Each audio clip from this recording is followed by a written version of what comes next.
Do you think your ball python is just being picky? Maybe, but a lot of times feeding issues come down to really small mistakes that are quite avoidable, and they're extremely easy to fix. Today, I am breaking down the 5 most common feeding mistakes new ball python owners tend to make, and how to avoid them so your snake stays happy, well-fed, and most importantly, healthy. Ball pythons are famous for notoriously refusing meals, but a lot of times those problems are actually avoidable. Whether you're a new keeper or you've had snakes for years, avoiding these simple mistakes can make a massive difference in feeding success.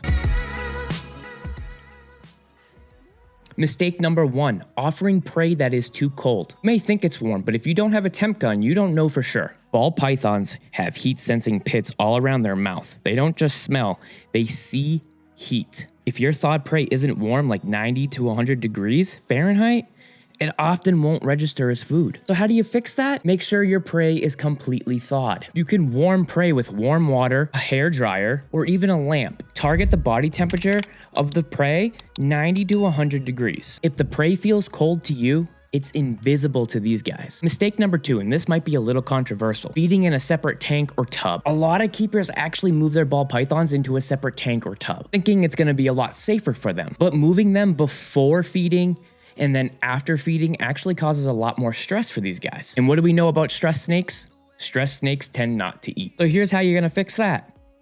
You're gonna simply feed in the enclosure. You can lay down a paper towel if you're worried about substrate being eaten along with the prey. Use the feeding tongs to lift the prey and make sure it's not on the substrate. And here's the honest truth. Ball pythons want to eat hidden, not exposed in a strange tub under bright lights. Mistake number 3, and this is all too common, the wrong size prey. Too big, these guys are gonna be intimidated. Too small, they're just not gonna be interested. Super simple fix. How to fix that? The thickest part of their body, the prey should not be thicker than the thickest part of their body. Slightly smaller is better than too large. Mistake number 4 is that you're handling way too close to feeding time. I like to not touch my snakes 24 hours before feeding, and then 48 hours after feeding. Handling before feeding, it's stress. Handling after feeding, serious health risks. Just so you know, regurgitation could kill your snake. So the super simple fix, no handling 48 hours after feeding and no handling 24 hours before feeding. This is a great 72-hour window. And mistake number 5, you are trying to feed them too frequently. If your ball python refuses a meal, don't panic. Offer food again the next day. Over offering literally just stresses them out even more. Easy fix. Wait 5 to 7 days after a full refusal. Juveniles, 5 to 7 days.